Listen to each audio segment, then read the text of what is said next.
So today we're just going to talk about how to value real estate and really the importance of being able to do so as agents. I think there's a couple of things that we need to do as agents. We need to be trustworthy. We need to be able to be someone that they can have some form of relationship with, friendly, good communicators. And there's the part where you also need to be an asset, some form of expert, a professional, and part of offering that value and expertise. Something that, a lot of clients, they seem to have their own idea of how much a property could be worth, but if you can really explain that part of the equation, then you can offer a lot of value, especially when you're dealing with investors, but even for a family as well.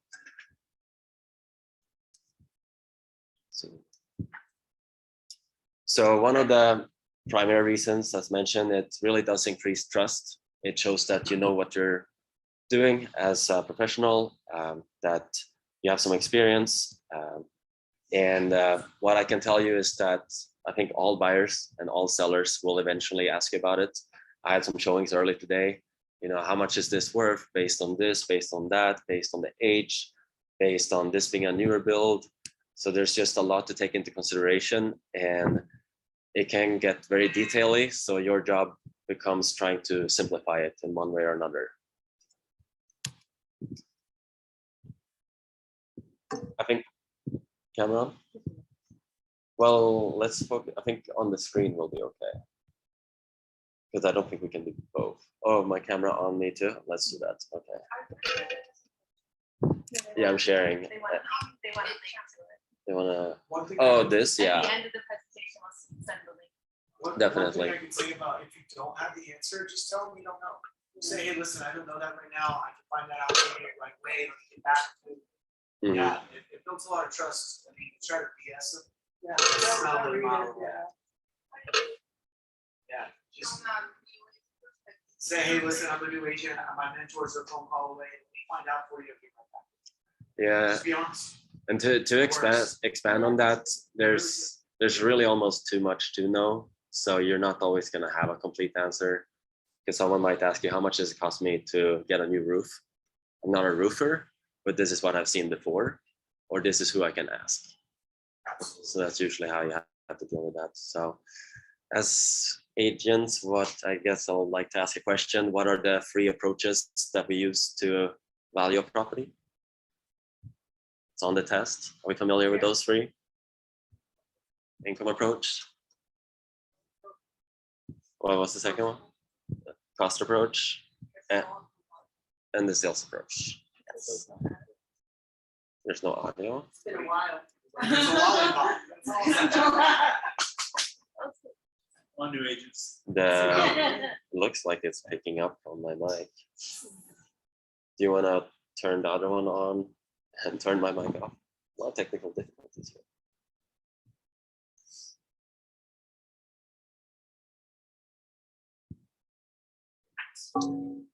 Yeah. Let me see about the chat. Let me just text the chat.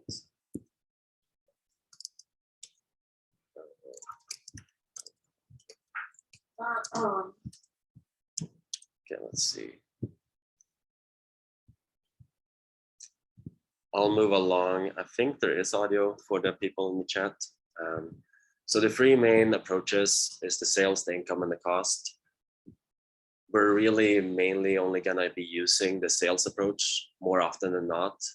The income becomes more important when you're talking to an investor, because then it becomes how much can I expect to cash flow or make a return on. The cost does come across, but it's mainly if you're looking to purchase land to develop, or if it's in a certain condition, does it make more sense for me to remove this property and rebuild on the same lot? So I'm just gonna dig into these three approaches to begin with. But before that, something that I think is important when we're doing some valuations is just having some basic idea of how much certain items are expected to cost. Because, for example, today I looked at a home. It was listed at 400,000. It had a smaller lot. And the first one that we looked at, it was a bigger lot. It was a new build, so it's 2021. But the price tag, there's $240,000 in between of how much one versus the other. It's actually 275,000. So how do we get from there to here? And some of the few items that we want to look at is the ones that are most expensive.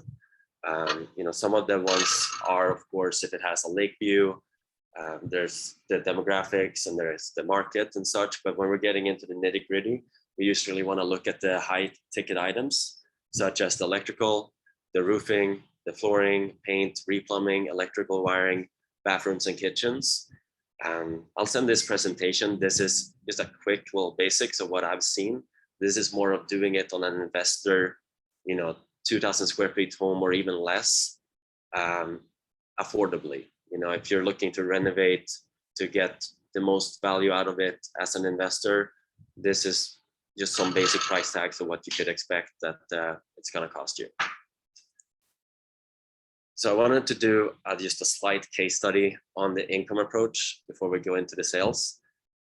And I just wanted to highlight the importance of, if we're looking at the price tag versus even the interest rates, I think those are two of the main things to affect value. What is your monthly payment and how much did you purchase the home for? Obviously, you have a lot of other details such as down payment and such. This is going to be hard for everyone to see, but there's two situations I tried to highlight where you're buying a home on each side for $300,000. The main things that change is on the first situation, you bought it at $300,000. The second, you bought it for $250,000.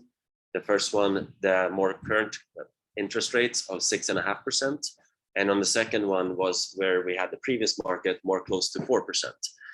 And what you can see quite immediately, if you're looking more on the cap rates and cash on cash returns, is that just this discounted price, as well as you're not having as much of a monthly payment, makes a huge difference as an investor. Whereas on this first situation, you're getting a percentage, you're only getting cash flow of $63. If we're estimating you can rent it out for $2,400, you had a down payment of 20%, you had a few repairs, not too many, and you're mainly just paying for your insurance, property taxes, and a little bit of a fund for your repairs. And if we had this change in being able to get a discounted price, plus we bought with a better interest rate, instead of not having any cash flow, we're now having $600 a month. So we're actually putting something in our pocket for the fact that we just put $60,000 out of our own money as equity or down payment on this property. We're actually getting some money back. Our return is better, and we're now more able to even use this asset to almost flush it towards being able to buy another investment home. If you're refinancing it at a future date, you're much more likely to qualify this investment to allow you for a secondary down or a mortgage payment. So that's how I've looked at it when I've dealt with some investors to look at properties. How much do you expect to have to pay to get it into a rentable condition, and how much are you able to rent it out on?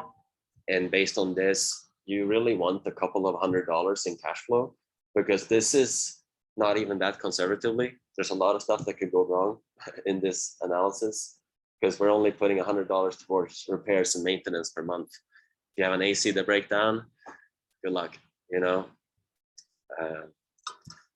Question.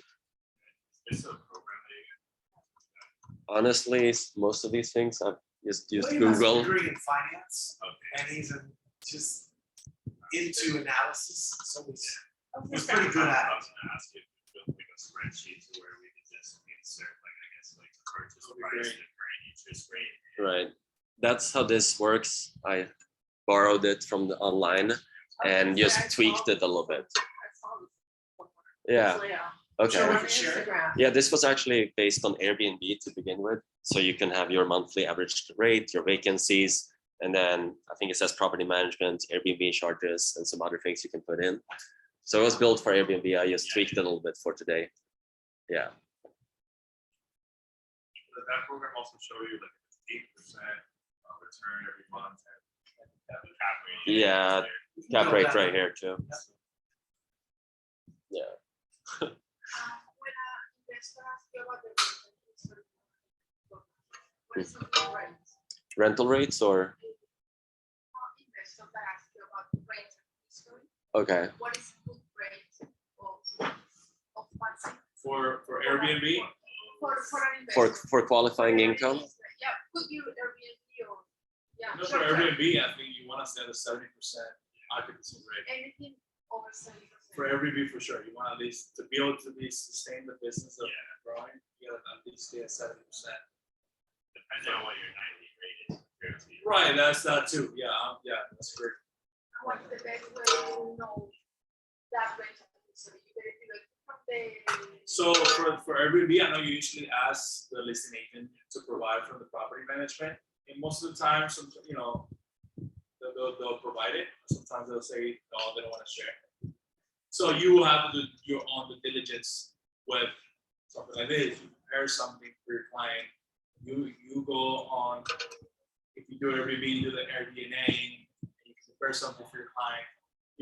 Or if you partner up with a property management, like how I do it, I say, hey, listen, my client wants to look at this property, perhaps submit an offer, can you send me your projections and stuff?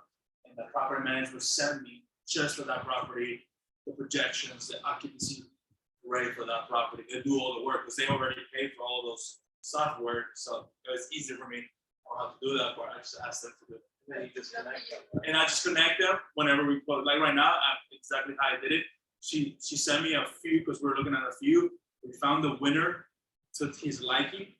And then we already have the projections for the house. So as soon as we close, we're gonna connect it with that property management. And he already knows the numbers. He knows what he's gonna make every single month, yearly, the return of the cash, all that stuff. So that's why it's always good to have your partnership with other people. Yeah. And sometimes even if you're just doing a regular monthly lease, an annual lease, there isn't necessarily as much data just to be able to see what things rent for. It's not as often recorded. There is some on the MLS, but then really what you have to look at is just on Zillow, Facebook Marketplace, you can see what's out there and how things are advertised. And you almost get a little bit of a feel to it eventually as well. Someone that's renting, how much they're paying. You're able to build a little bit of an expectancy of how much things are renting out for. And all I can say really right now is that rents are super high, like extremely high. And it happens that senior rental properties, but just bad luck. Mhm. Not reliable for advice and customer. For when they rent it out. I mean, I think what you always want to do is just disclose what you know, what you feel is more appropriate. Like, for example, I'm going to a showing tomorrow for a commercial property. It's listed at $2 million and it's not worth $2 million. It's worth $1.2 million. So it's hard for me to say that's worth $2 million when I know it's not. And if I can at least be honest and transparent about that, then everything else we can talk about later.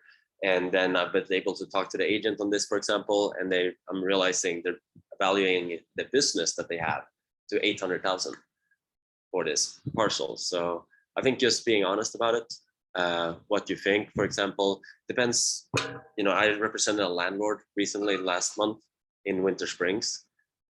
He wanted to put out a 2-bedroom, 1-bath, 950 square feet home that was renovated nicely. He wanted to put it out for $2,500 a month. It's a lot. I'm not sure. This is what it looks like on Facebook. This is what it looks like on Zillow. I don't think we can do that. We agreed to still put it out at $2,300. We actually got a tenant at $2,000. So that's just, I think, with the rental market, it kind of proves to show that it's strong. One of the things I like to do when somebody's overvalued like that, because it's a delicate dance, you don't want to insult them. And I almost always ask them for permission. Like, hey, can I tell you how I really feel about this? Mhm. And most of the time they go, no, lie to me. And usually you can joke about it, but then you can say, hey, listen, for these reasons I feel this way. I know you want to get the most money. I want to help you get the most money, but Yeah. this is the evidence that I have that doesn't support that. I don't want to waste my time. I don't want you to have unrealistic expectations. So I just want to be forthcoming with that. Yeah. And that works. I'm gonna have to have that exact conversation later tonight, actually, with Mahindra. Yeah. Yeah, it's gonna be interesting. Yeah, we'll see I how have a that goes. question. Yes. When you have a buyer, like for example, tomorrow you receive a $2 million Mhm. property, do you tell them upfront, hey, this is not what it's worth, or do you actually go see the property, meet them in person, and then you kind of have that conversation? We've It's a talked. dance. Yeah, Right. we've Yeah. talked about it. Like for example, I've mentioned, okay, this is, for example, we sold a property, John Parkway, for 1.3. It's comparable in a way, different locations. I told them a little bit about that. So that's what we're able to sell. And then I did look at the market. So I did tell them more or less of how I feel. But then I looked at the market again. I'm like, okay, I can't absolutely find anything anywhere close. Yeah. So I didn't tell them that part. So I told them, half of it right now, we'll meet, and then we'll see how much they need it. Because it's different too in commercial, where they make money in their business as well. So if they're buying a property, whether it's 1.3 or 1.5, you also have to consider that they may be missing out on $50,000 in net income every month, not owning this property and having control of their business and not having to find a lease. And also they're in trucking, so it's hard to find anywhere. So there is a little bit of a dance there too of how important is it for you to find a proper location right now. Not that I'm advising my clients to overpay, but what is the value of having this property? And then we'll Like, talk I'm about looking it. to lose to kind of just go see the property in person and have Yeah. a feel for it and then have that conversation. Yeah, I've actually Once never an met them, offer so is made. I definitely want to meet them in person. Yeah. So this is the most important part, really, in terms of how we're valuing a property. Residential, it's really what appraisers use, that we use as a sales comparable approach, most commonly at least. So I've kind of highlighted my way of going about it. I wish I could jump between the tabs because it's not allowing me right now on this TV. That's more or less what I wanted to do, but I'll talk about it instead. And first of all, what I like to do is you have an address. I was going to do a case study of Fred's property down there. You can show them one of the ones that you did. Yeah, let me see if I can look at my settings real quick. All those up there, even if they don't support our value, is that those people are looking at that. First thing they do is go to Zillow, Realtor, any of these other sites. So if they're there, then we need to too. So we just show it there so they know that we're looking at the same things that they're looking at. Then we can make our case based on evidence or opinion. Yeah, I can see that value. And I can adjust the value of your house. It's not right now. I just gotta move it up or move it down. It's crazy how you can simply with a post change values.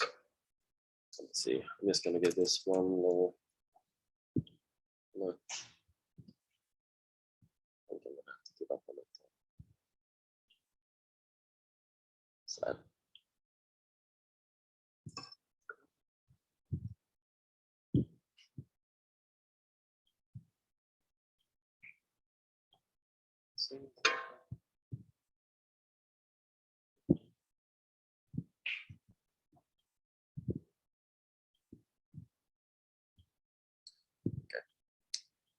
I'll talk about it.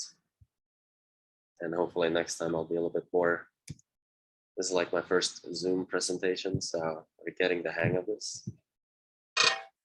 But yeah, like Joseph said, the first thing that you want to do is probably just Google the address. It's going to pull up all the third-party websites. It's going to pull up realtor.com, Zillow, Trulia. What do they all say? Because I can read, for example, what for this property, what it did say, because it usually varies quite a lot. So, and like mentioned, then the client is going to look at those values, what is just going to pop up from your Zillow estimate. For example, on the property that we have in motion right now, NARPR, if you're not familiar, you should definitely look into NARPR, NARRPR. A little bit further, it's a great resource. They said the value was about 517,000. Realtor.com said 472. Zillow said 545. and Redfin said 525. So a bit of a range. I've seen worse. Usually, the more luxurious, exclusive, upgraded a home is, the less likely you're going to be able to get an accurate estimate just looking at some of these websites. So that's what I do first, just to kind of get some feel of where I'm at. Then the next step really is you want to Google it or search it up on the property appraiser, just to verify that the information is correct with some of these websites. Are we sure this is the number of bedrooms, baths? Is there anything that's not permitted? What's the acreage? Some of those details. Next, you would want to go on the MLS. I wish I could show you this as well. What I really put in there on the MLS is just a basic search. If it's this home is a 3-bedroom, 2 baths. So I look for properties that are between 3 or 4 bedrooms. Usually you really want to do 3 bedrooms unless there's really no hits. Maybe you can put a few 4 bedrooms in there. Get a range of the square footage. This one's 1900 square feet. So probably start at 1500, go up to 2300. It's one of those practices.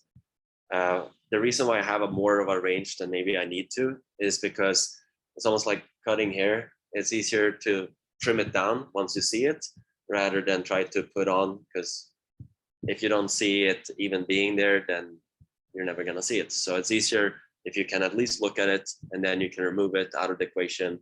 But at least just having a knowledge of what's out there is useful. Where I look on the MLS too, I pull up the map view, is just seeing what are the solds, what are the actives, and what are the pendings right there. Allows me to see not only what something sells for as a 3-bedroom, 2 baths, 1900 square feet, built in 1994, but it allows me to see, okay, if I want to sell this property at 700,000, why are these selling at 700,000? What are some of the differences? They have pools, they're usually more square footage, they usually have another bedroom, maybe a little bit more renovated. So how much of a difference between this am I? And then you can kind of price that in. So I did a little bit of a analysis. I know from Jen A, she mentioned that from the NAR RPR, that's a good resource to do it. What the tool that I've used most commonly is, did I skip? I think I skipped the slide, possibly. Yeah, totally skipped a slide. I'll get back to that. I probably remembered. You can use the NAR RPR as a good tool there on the number 3, but something that I've mostly used and have worked out great so far, haven't gotten too many complaints, is Cloud CMA on Stellar MLS. If you haven't used that tool, it's pretty straightforward. Isn't that new? Didn't they just introduce that? No. I feel like It's been there something for a cloud. while. Didn't Like they just introduce free- the cloud? Guys, Oh, they upgraded. Okay, that's what I was Okay. saying. Yeah, It's probably. like, I feel like they're still on those messages. Yeah. Does anyone else have any other tools that they use for CMAs? I have to look at the MLS thing. I feel like they're using different. I like the property appraiser. If you go RPM, comparable that's right. sales, that one's really good. Yeah. I think that's probably the most accurate of all. Yeah. Is property appraiser. Yeah, you do have sales in the sales tab. Not all of the counties, I think, have that really well, but Orange County, you can see some of the similar sales comp.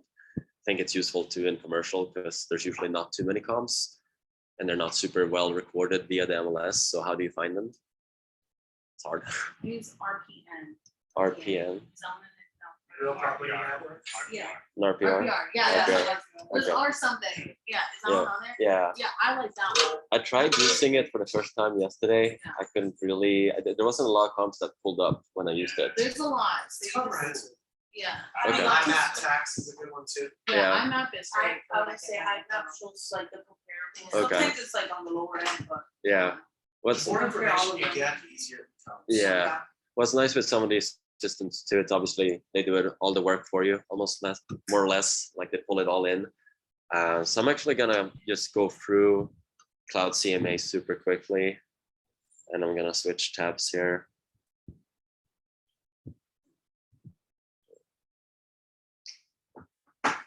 Let's see if this works.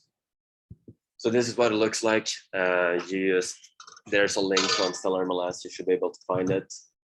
And I might just go over this report that I did briefly yesterday.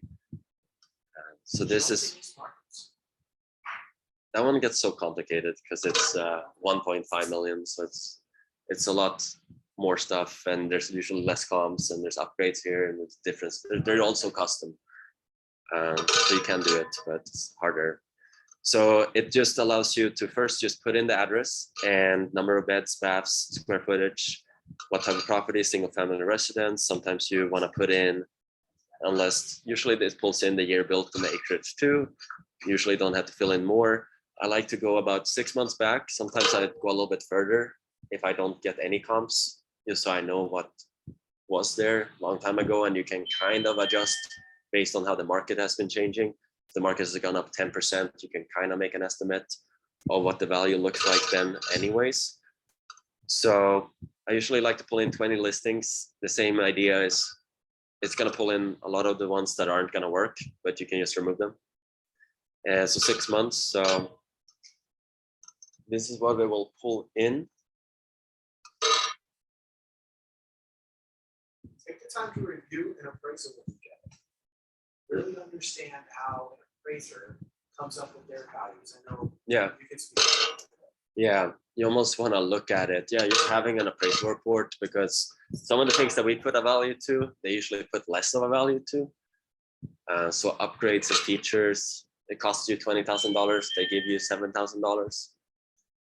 I would love to see an appraisal report. I've never gotten No? one, ever. You never, I have one, I can send it to you. Yeah, like Yeah. I literally have sold and bought homes and then, like, even when, the property that listed, the came back under, and they give us a chance to, I don't know, they give. The us a buyer chance could to- disclose it or not because they bought it, but when I represent the buyers, usually the buyer will forward it to me. And then if it's under, I have to negotiate, I'll take a Yeah. screenshot of the actual page, but I'll send you. Well, what most of you the stuff want. I've done is like. So I guess maybe that's why I don't think I. Looks like some of them are lazy. Price that show that they'll do my work. I mean, I got one like 70K under. shit. Love that. In Miami, yeah, I was in Miami. Not if you're buying. But I had two appraisals done, and complicated story, but the studio, they weren't including the studio space part of the square footage, so they're only comparing it to 1,600 square foot homes instead of 2,500 square foot homes. So I made a major, but like the first appraiser was able to do it, because what they did is they said, well, this would cost $500 to open the store to make the studio part of the new home, so he gave us that 700,000, and the other guy was like, fuck you. Was it legal? Because sometimes I'll make it fair. Yeah, it was legal. It was permitted. It was multi-unit. I mean, yeah, That makes a huge difference. 70K. Yeah, it was really bad. The sellers were my friends. Oh. I lose that. Divorced couple. Yeah. So it was fun. Yeah, I was burnt out last year. I was fucked. It was like 100 days on the market. Sorry, go ahead. No, you're good. I Appraisals lost were my fun. screen. But if you send me your email, I'll send it over to you so you can actually see what it looks Yeah, like. I would love to see it, yeah. It's good information. So let's see if this pulls up. So this is the area, and this is all the comps that I did pull in originally. I've already shaved a few off. Usually you want to stay. Let me go back 1, to, 3, 5 yeah, let months. me go back to a slide to make this make a little bit more sense, because when we're doing the evaluation, then we also need to consider what's most important. That's probably how I lost it. What's most important in terms of the value for a property. And I would say this to be pretty true, but first of all, location. We hear this a lot, location, location, location. Is it all the way up in middle of nowhere, or is it in Windermere? Makes a huge difference. So when you're looking at doing some sales comps, we're not only looking at, okay, how far away is it, but what kind of community is it in? So location, I think you obviously start with the state. What city are you in? The demographics of your neighborhood, what school zones are you in? Just the environment in general, are you on a lake? Proximity to community centers or just retail, shopping, high drive. Do you have expected growth in this location? Is it a saturated market? Is it a growing market? How's the economy? How's the crime? Some of the things that you really want to look at. When you've got an idea and feel of the location and the land maybe too, then what are the key characteristics that really affect the property? The age is a huge differentiator, whether it's built in 2021 versus 1994, like our property, made a huge difference. $150,000 debt value difference, more or less, probably is more or less what I saw. The new builds were selling around 650, 700. We're in the lower 500, maybe mid 500 even. What type of construction is it? Square footages, acreage, beds, baths. What are the age of some of the high ticket items that we discussed? Age of the roof, age of the AC, flooring, plumbing, electrical, what needs to be done. And yes, what improvements are needed. And then we do want to get a feel too of where are we going in the market? What has happened with interest rates?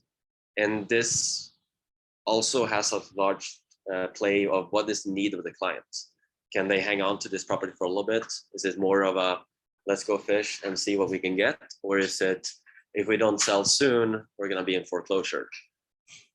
So that affects where you're pricing the property quite a bit.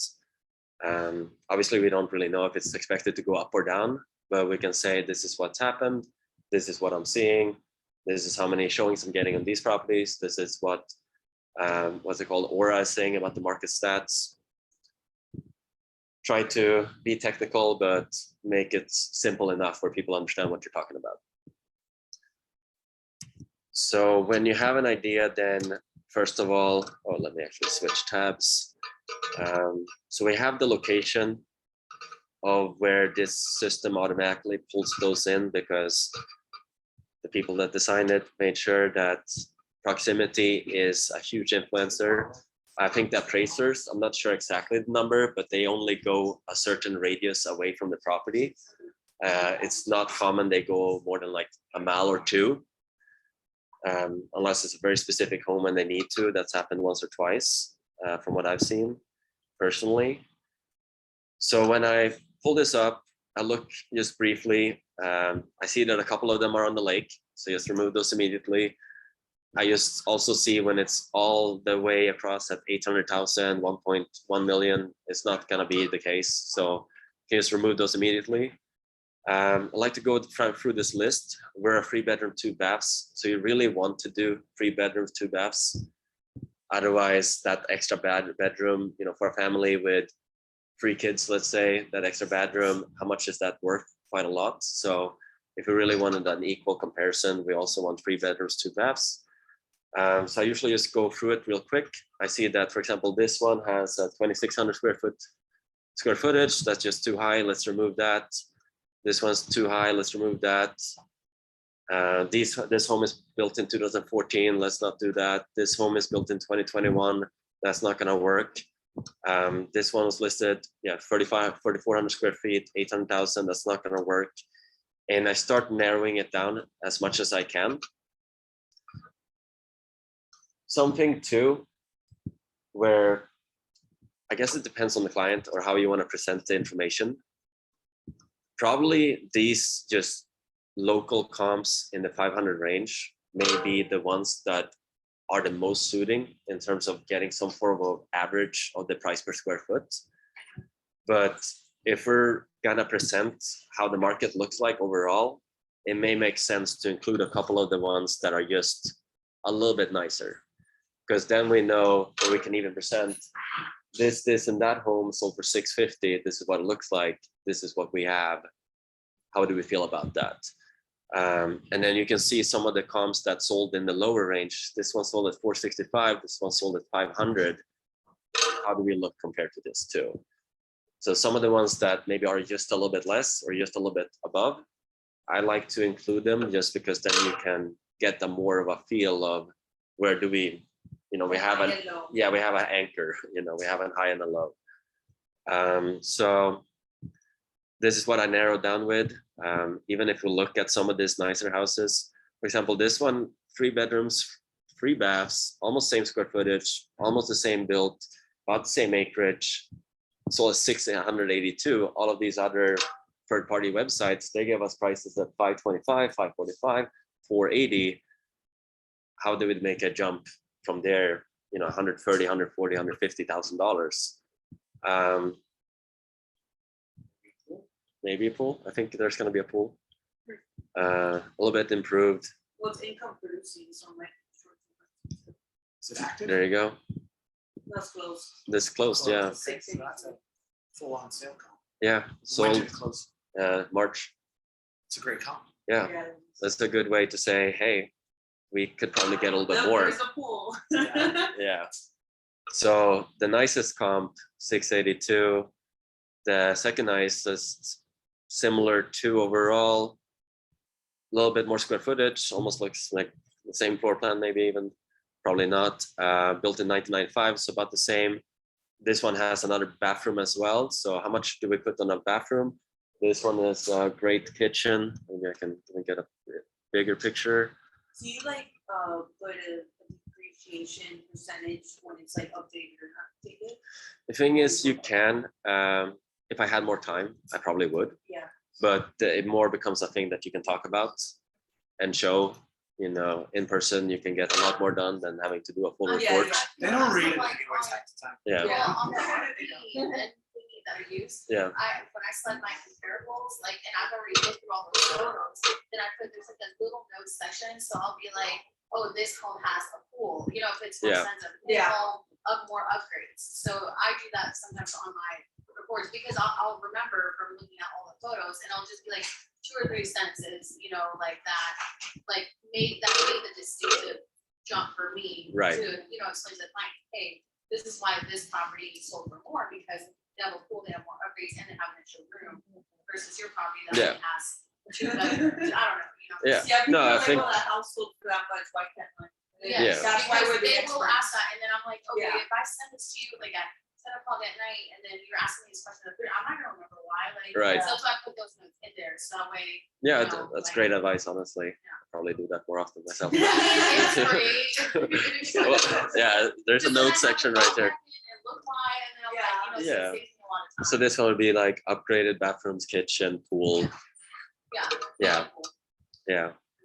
Because I think this one Wonder too. if the pool even brings like more value. I mean, to the it's home. not as much as you pay for the pool nowadays. Yeah. Yeah. So Now a pool's buying worth- the pool, Yeah, there's you a think- better end than people Yeah, put you don't down. ever want to build Yeah, but if you. 100 buy- grand, they yeah. give you 20,000. Exactly. Yeah. Stupid. A couple months ago. Yeah, That's crazy. it's ridiculous. 170 for a pool? Yeah, oh, yeah. Pool, and then- Nah, man, No, I but not- don't know if you tried to quote. Yeah, my background is not that big. Yeah. Everybody's trying to After cut COVID, your, I think that's what happened. everybody's trying to cut your head off now. It's just crazy. My uncle is a pool contractor, so maybe he's. Yeah, right. Swimming in that pond today. So yeah. Get another property for And then 170. another question for you, do you think No like joke, right? Yeah. one in an HOA, not an HOA affects the value also, Yeah. but like in a negative way or in a positive? It depends on what the buyer kind of wants, because if Okay. you're more of an end user and it's important with amenities and you have your kids go to the community pool and tennis courts, then maybe, yeah, I'd love a HOA as long as it's not, $400 a month. Yeah, But then maybe as an investor, does that really make sense into how much cash flow I'm getting? Yeah. Can I increase the rents this much just because I have this community? So It's you, an analysis. yeah, there's a saying I got it from you, which is often it becomes more of an art than a science, because you're dealing with people and they have their own, each buyer is different, and then each seller is different, and then all properties are technically different. So it becomes too many variables to really have a science. You're One literally plus one painting a equals picture. two. yeah. You're So- literally doing a masterpiece, Yeah, I've taken the appraisal class and I know it's more complex than that, and Yeah. especially on the listing side. But one thing I did find out when having a property in a subdivision is that property actually, they're only using the comparables in that division, Mhm. subdivision, and we actually, when I right. did the comparables, I did it out of the subdivision. Yeah. And that's when I ran into an issue. Yeah, I think the appraisers they would like to use what's closest Yeah. at hand. So if there are comps, they're gonna use those comps first. Yeah. And if Even though there's the other ones none, are nicer, they might out go of the across. HOA. Right, they might go across the street. Like I had a condo where we didn't have enough comps in our little community, so we went across the street Yeah, and built a picture there.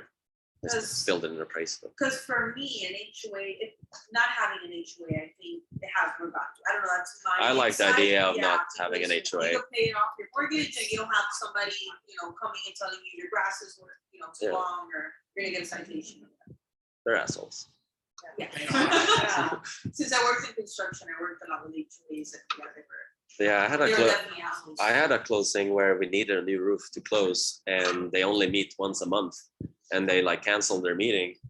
So what are we gonna do? We need to Yeah. put a roof on there. We need your report to review and allow it. But you guys forgot to meet. What are we doing? Oh, wow. that Next messes month? up the whole deal, Yeah, it became tricky. Well, no, well, hold on. So what he did was, he found out where the person lived. He went and door knocked on their No, door. you didn't. Yes, he did. He got it done. Yeah, This hustle. You didn't even mention the most important part of that story. yeah. I had to Wow. like find the board members of the review board. I went and like door knocked and got a flash drive from him to be able to submit it and get it approved. Yeah, yeah. Got it No, done. good for you though. I mean, that's very resilient of you. Yeah, and it was We don't let deals fall through. right, We do everything. right.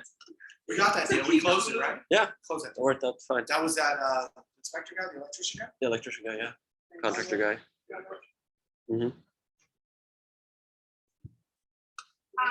If you have a plan that they want a property, then your room to be another room in the property.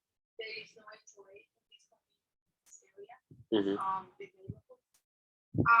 Can you tell the client, yes, and they don't have HOA, or it's something that is. In terms of like splitting the lots. No, this. Maybe a this guest property- house, maybe add on to it. Maybe like, or just an extra room or a garage. Oh. Your room, that is sort of fence, Mhm. but they. They want to build an addition or enclose the patio or something. I'd say more than likely, what we need to do is probably check with the county or the city, and then maybe draw up something and see if it fits within the setbacks. So it's not, if there is There's a building. Definitely not. No, it's there. Definitely And you not. don't wanna tell them, yes, they can do it, and then they find out they can't, because then we'll be liable for that. So Yeah. just say, call these people and, just put it on them. And advise them. Yeah, It looks like you might be able to, but there's a specific process to get an official answer. But you're Yeah. Yeah, I would make. Encourage them, guide them, but don't tell them that they can do it. Yeah. My client's like, is this load bearing? I'm like, I don't know. yeah, I don't know. yeah. I'm doing one of those right now where I have a client. He has 5 acres just under, and he had issues getting an accessory building on the property. And then we talked about it. We should be able to do that. So we looked into the code a little bit. There's a muni code that literally tells you what they usually approves. And we're able to see pretty clear, they actually changed the code into our benefit. Hey, you can do this. So we're working with him to get his building on the property. And we're not guaranteeing that he will get exactly what he's looking for. It's a question of, hey, do I have to tear down this smaller building to build the bigger one? And we're hoping to get a special exception to keep this and build that. He paid us $10,000 on the front side. Well, $5,000 on the front. Yeah. And we get payments as we work him through this zoning process. Yeah, Dude, you're doing like project management. we got it at the real estate consultant. Yeah. Yeah. I ask for deposits a lot. Anytime I have a job I don't want to do. Yes, it is. Yeah. Yes, it is. I asked, so I've been working on this property next door. We've been working on it for 2 years. We haven't got any commission. We've been doing drawings. He wants us to pre-lease it. I said, listen, I'd love to help you. I want to do the job. I need $5,000, non-refundable retainer. And when we lease it, credit to you. He goes, Joseph, you've been doing so much work. I'm going to give you $5,000. Don't even worry about it. We haven't seen the check. It'd be nice if it it's- comes in. He says that he's going to give it to us. All you got to do is ask for it. Yeah. And show them more value. They're going to see that you have that value. And then if it's a job you don't really want, and they're telling you, oh, I need you to help me. I need you to help me. I need you to help me. No worries. I take a retainer, I'm gonna pay this, out of my commission back to you, but I'm working for paying clients right now. This is a very difficult job. You want a smoke shop? Pay me 5 G's. Yeah. And I'm not gonna guarantee you that you're gonna get it, but I'll work for you every day. You know what I mean? And do you have like a particular form that you have to fill out when they pay the retainer? It's on the exclusive listing agreement if it's for a property. Okay, Yeah, otherwise, make up your own invoice yeah. and send it out. I don't want them to think it's shady. You could, well, No, Yeah. but how about we get rid of the contract? Yeah. Or you just You do a probably don't form. want that if it's outside of like real estate practices. Cause I have one that you're. Is it a commission or is it not a commission? That's what you gotta count it. Yeah. Because you could be a photographer and get paid of that. Yeah. So a lot of stuff. So we got like the main two top ones. So I think it's important to look at the bottom ones as well. I've already looked at the middle ones, but just for us to get an idea. This one, 4 bedrooms, 3 baths, 2,200 square feet, 1990, sold very close to our subject property. Why did it sell so little? It sold in December. Maybe the market, was dropping a little bit during that time, but it has pretty decent flooring. It looks clean. Probably doesn't have any upgrades on the kitchen and the bathrooms. Pretty original. But again, that becomes a huge jump. $200,000. So now I don't you're like that one. no.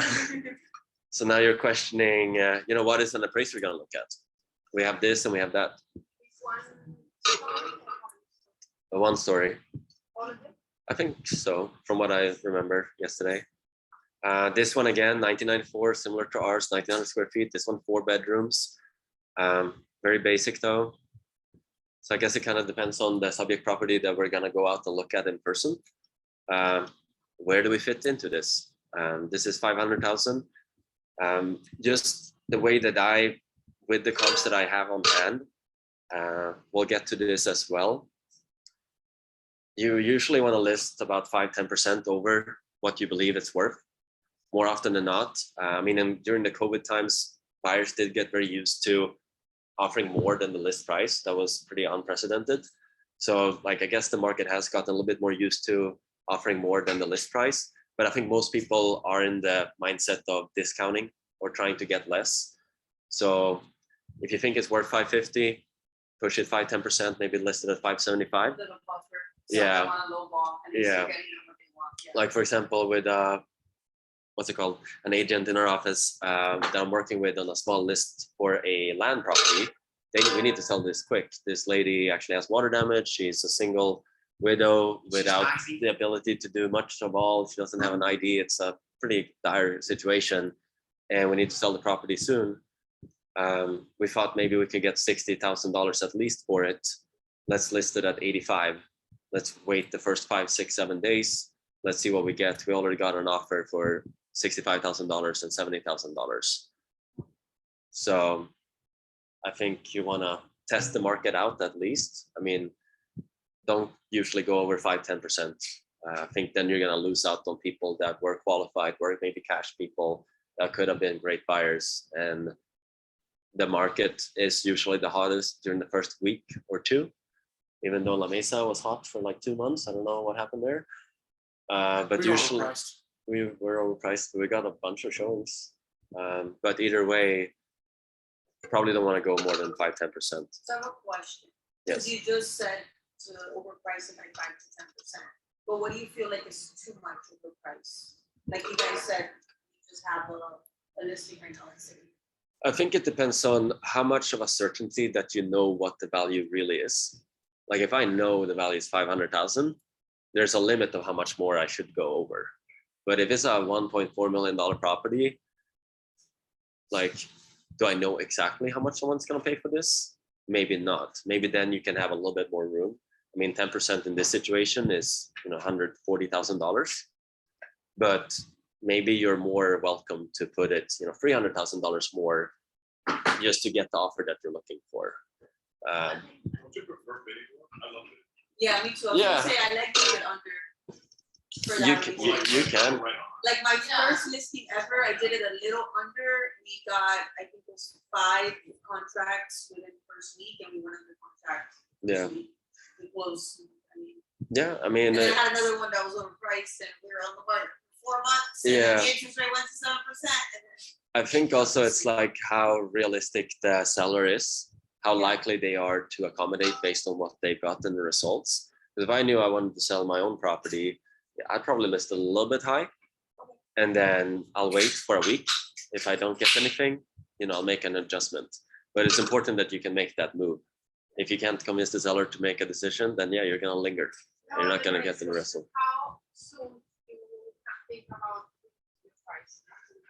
Usually it's based on the contracts received and showings made. I feel Yeah. like you were to reduce now though, and that's really messing up like the property values. Yeah. oh, Like within 2 weeks, you see people were reducing prices, and I'm like, like 20 grand. I see 20 grand. Like, I'm what's like, wrong well, with it the hasn't house? even been 2 weeks, like, Yeah. Yeah. let it get to at least a month before you. But for example, like one property where because I think that we had successes from both sides of things, because Yeah. I think COVID drove more where it was going up. We listed a home for 490. We ended up bidding it up to 590. Wow. And we thought it was worth 460. Wow. And then this last contract didn't go through. We still went pending at like 460 that we didn't make an adjustment based on the roof. So sold at 540. But we still got this lady another $50,000. Yeah. And that was COVID times. that was COVID time. Like 3% interest rate. Yeah, like right in the middle, Yeah. like last year, March, something like that. But then there was another property, for example, that we probably thought it was worth like 500,000, a little bit above. And it was completely renovated. It was at the middle kind of a COVID, so things were pretty hot, but hadn't picked up super strong just yet. And we listed at 650,000. The seller, 150 over? yeah. Wow. The seller's like, this is what we want. We put so much work into this. We invested. They, renovated the whole place. Probably spent too much money. Spent 100, Yeah. 150,000 themselves. They got it for like pretty cheap, like 240, 250.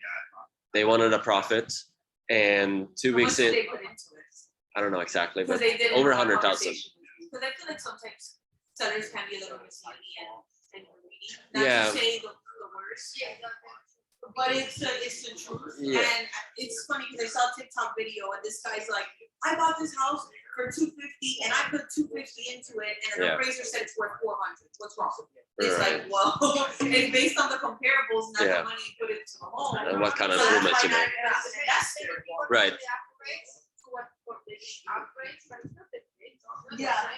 Yeah. Yeah, you usually get what the market is willing to pay. But for example, on this property, it was 650, and we're like, oh wow, we're getting like half a showing, like 2 showing. We got like 3 showings, got 0 contracts. We got like 2 cash offers at 480, At and 480, yeah, 20,000 less than what it's worth. yeah, Right? yeah, You more. said it's worth It was 500. somewhere in the $500,000 range, maybe on the 540, Okay. 550 on the good side. Okay. And maybe close to 540, 550, just based on the market. I think we hadn't gotten used to how aggressive the COVID market was in terms of pricing. And so we reduced it to 615. I didn't want to reduce it too much because we Yeah. probably should have gone under 500, because then it's like you're really showing your cards that, hey, we got nothing. We're not even Property close. research is seller motivated. Yeah. Exclamation. So try to not be too desperate. I know. We got it down to 615. We got 1 cash offer for $610,000. Oh, that's good. Yeah, got lucky. Did they get it? Yes, Oh, we okay. closed on it. Oh, awesome. Yeah, but our next best offer was 550. Oh, wow. Yeah, so they're good for them. Yeah, it was like we noticed twice during COVID that South Florida buyers, they came in super strong with cash. They Yeah. maybe were more used to the market prices down there. Yeah, that's probably Well, fair. The Miami deal that I was talking about, we listed at 789. Third day, we got 700,000 cash offer. I was representing both sides. It was actually investor friendly. Right. My client said no.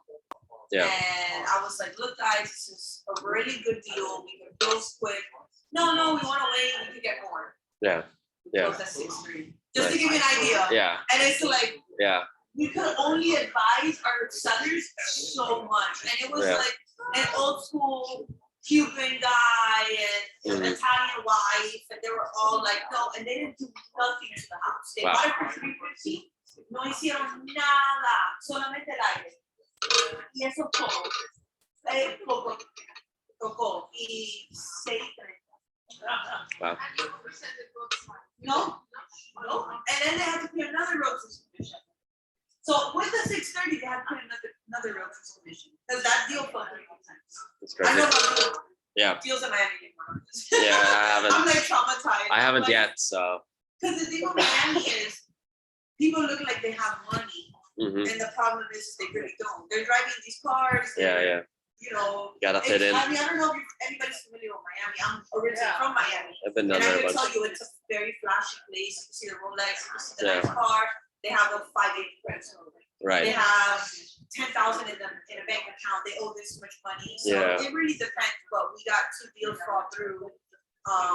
Yeah. National Foreign. Hmm. And then the third one was about to fall through, and they just did a hard money the last week. We were supposed to close, and they're like, "Oh, so the deal's gonna fall through." I'm like, "Well, we're keeping the escrow." Yeah, I Because mean, from the deal you're before, out. we kept the escrow. I even had to do. That's crazy. I attorney. never kept an escrow Oh, yet. no, I mean, if we had to, we would, but The thing never is, had to. It was a Miami lawyer, right? So the client, the listing agent emails me, and she's like, "Hi, we have a cancellation, this and that." And I said, "Well, you're past your inspection contingency, and at the end of the day, we have a contract for 14 days." Oh no, I forgot what she said. She ended up sending me, "Oh, they'll give you $3,000." That's where she messed up. She emailed me that. Wow. They had an attorney contact me. Hey, so my client is obligated. How much was the to- escrow? Their full escrow. Yeah. They're obligated. So they to know their that they full were in escrow. fault. I told the attorney, I said, "Hey, your client, can I get your email so I can forward this email that your the buyer's agent just sent to me?" I sent it to him, and he's like, "I'm so sorry for that. You guys, they agreed to 10,000 because we only took half the escrow. That's It nice. was I guess. also marketed for 25 days. So Right. we were like, you know what, whatever, Yeah. almost won 10 grand in this group. Yeah. Pay the mortgage and Yeah. pay each couple because it was divorcing. They were divorcing, so they Okay. were both already getting out of the house. Right. So they got basically 1 But the month attorney, each. super Miami guy, like not saying anything from Miami. He just calls me like, "Oh yeah, so my clients are obligated to this," and I was like, "Hey, dude, just send me your email real quick. Let me just forward this email." to you." Attorneys are usually gonna ask for things that they know they can't get to. I mean, I worked with attorneys in the past. And Yeah. my family It was- seems like they do at least. Like they're trying to convince on certain points, and it's okay if they lose. They just backtrack. But let me try, Fanny. Let me try to. No, you're good. I just got him back into it. Let me try to wrap it up here. So I think the last slide really. Oh, we're not even on the last slide. The last slide, or the last thing really is how do you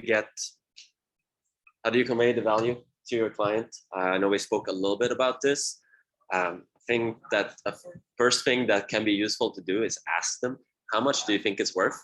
Because then you can get a scope of because otherwise if you tell them, they may not tell you how they feel about it. Because I talked to a client, a future client, hopefully, asked them, how much do you think your home is worth? I hadn't really looked into it at all. Oh, it's like 600,000. Looked pretty nice, half an acre or so, land, 4 bedrooms, 2,500 square feet.